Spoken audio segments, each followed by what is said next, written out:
nous avons une construction donc, à usage privé. Oui. On est en train de faire une construction d'un bâtiment, Oui. ainsi que les bâtiments pour le staff. Et je travaille uniquement ici actuellement avec toute la main-d'œuvre locale. Mais le Rwanda est un pays qui est en pleine évolution, donc point de vue technique. Et quand je vois ici toutes les personnes avec lesquelles je travaille, prennent directement en conscience le travail bien fait et le savoir-vivre surtout. On va vraiment se baser sur l'écologie, donc pour ne pas avoir de pollution de nappes phréatiques. On va travailler donc tout ce qui est eau fécale, donc des centrales d'épuration, et en même temps donc tout ce qui est fosse septique type européen. Et les techniciens ici s'adaptent totalement à ce qu'on peut faire, comme en Europe. D'accord. Pour l'hôtel que vous allez construire, ça va être un hôtel de standing, donc, mais seulement on va travailler avec tous les produits locaux, Oui. donc tout ce qui est pierre, briques, et alors surtout préserver la nature. Donc pas de béton apparent, c'est surtout donner la qualité des produits locaux, tout ce qui est briques, les pierres de lave, qui va donner vraiment un cachet au bâtiment. L'avantage qu'il y a, c'est que la population ici cherche du travail et sont motivés et courageux. Ce qui est un peu différent de l'Europe actuellement, c'est que ici les gens se battent pour réussir. On utilise les pierres locales, on extrait les pierres, on les taille.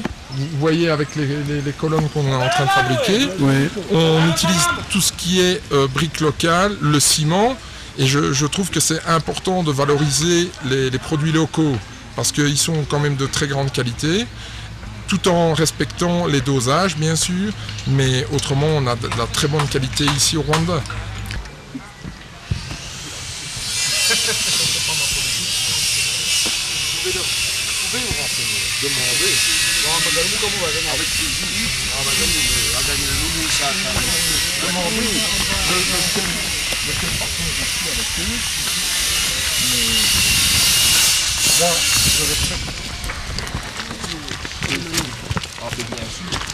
C'est la base des choses. Et si vous formez vos gens totalement, là on a une qualité de travail. Il faut une qualité de travail. Il y a le respect aussi. Je pense qu'ils sont motivés vraiment. C'est la motivation. C'est comme je dis, si vous ne motivez pas vos troupes, ils vont traîner, donc vous allez perdre du temps, donc c'est de l'argent. C'est l'argent qui... Voilà. Donc vous voyez ici, ça c'est les maisons de staff qu'on va faire. Donc si vous voulez, c'est une maison privée. Donc vous voyez ici, on a la maison privée. Il y a uniquement 2 chambres. Mais alors ici, vous voyez ici, on a les maisons des ouvriers. Donc là, il y a un emplacement pour le manager, donc avec un salon, une chambre et une salle de bain. Autrement, les 4 chambres sont équipées avec salle de bain, chambre, salle de bain. Là, on va faire un laundry. Si vous voulez.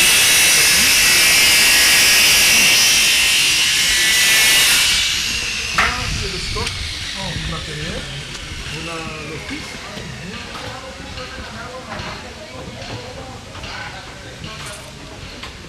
En fait, l'entretien, en fait, si vous voulez, pour chaque personne du staff, nous avons ici une chambre, une salle de bain individuelle, avec douche, lavabo, WC. Donc là, il y a 3 parties. Ici, on est en pleine construction du laundry et de la cuisine. Pour le staff. À combien 5 maximum. 5. Parce qu'il y a 5 logements. Ici, donc, vous allez voir, on essaye de travailler sur les standards de Belgique. Parce qu'au départ, vous connaissez, nous avons tous les tanks pour l'approvisionnement d'eau, la récupération d'eau. Ici, on a privilégié de mettre nos citernes en sous-sol. Et alors, là, on a fait un design assez spécial. Donc, pour couvrir la citerne d'eau de pluie. Et alors on aura une pompe qui va être aspirée pour justement le laundry qu'on a ici. Et alors le système qui est totalement européen, on va travailler, donc on a tout le système de fosse septique pour cacher justement, parce que d'habitude on avait toujours des grandes dalles de béton qui étaient visibles. Ici on a tout enterré plus bas. Et alors on a le système de décantation. Puis les eaux usées qui sont plus propres viennent dans un puits un puits perdu. Vous voyez? Oui, et pour le bois? Et alors ça c'est tous les bois locaux. Quand vous regardez, on privilégie tous les fournisseurs locaux. Donc ça c'est tous des bois qu'on a, comme on a dû déforester pour le passage, on a récupéré les bois, on les a coupés en planches et après on les sèche et on les utilise pour justement la construction de la maison.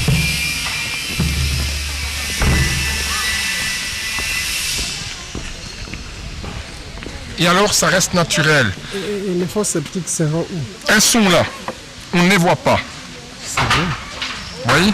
Il y a 3 bacs de décantation, puis le puits perdu. Ouais. Donc vous dites que c'est tout naturel. Oui, donc à part les bétons, parce qu'au départ, moi j'ai repris le chantier qui a été en construction, mais je vais vous montrer, on a une salle de gym et un sauna qui est prévu, mais alors visuellement c'est totalement différent, parce qu'ici pour le moment vous avez encore des colonnes de bois. Je vous invite à venir voir. Ok.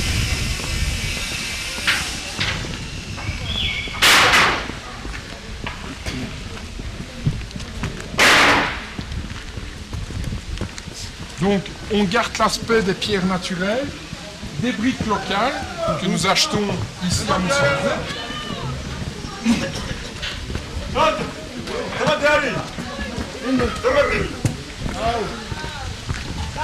Et alors on essaye de respecter tous les standards, que ce soit en sanitaire, en électricité, mais on travaille avec tous les produits locaux. Vous voyez, tous les bois de la charpente sont en bois naturel. Donc, et alors on va garder donc les pierres, les briques apparentes qui vont donner un cachet beaucoup plus rustique. Made in Rwanda, quoi. Voilà, tout est made in Rwanda. Il faut essayer de faire évoluer le pays et de donner la capacité aux gens de fournir le matériel du Rwanda. C'est très important ça.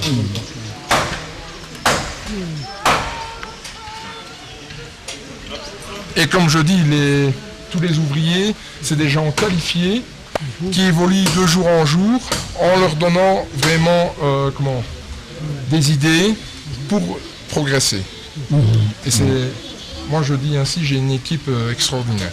En tout cas, vous êtes ingénieur de formation. Oui. Je travaille avec une très bonne équipe. Vous voyez, c'est des gens qui sont courageux. Non. J'ai des assistants qui sont dans mon bureau là, mais seulement moi je dis je valorise j'ai mon chantier ici, je travaille avec mes locaux. Okay. Et c'est des gens très courageux. Comme je dis, qui ne demandent qu'une chose, c'est avancer et à évoluer dans leur expérience. Hein. Je dis dans maximum 5 ans, créer une école technique pour former les jeunes et alors aussi, ce que j'aimerais, une école professionnelle, pouvoir développer, avoir des jeunes qui travaillent avec moi sur chantier, puis qui vont en même temps à l'école, donc tout ce qui est théorie, mais aussi leur donner une évolution, qui puissent s'exprimer et montrer leur savoir-faire. Il faut de la technique, développer, avoir de l'outillage, des machines d'euro et leur donner le pouvoir pas rien que de la théorie, surtout de la technique. C'est ce qui donne une chose extraordinaire ici. Parce que les gens sont courageux. Je dis, j'ai une très très bonne équipe. C'est des gens extraordinaires. Donc voilà. Valérie, je vous remercie beaucoup encore une fois. À très bientôt en Belgique. Oui, merci beaucoup. Rwanda itajengwa na nani vijana? Rwanda itajengwa na sisi wenyewe. Kigali itajengwa na nani vijana? Kigali itajengwa na sisi wenyewe.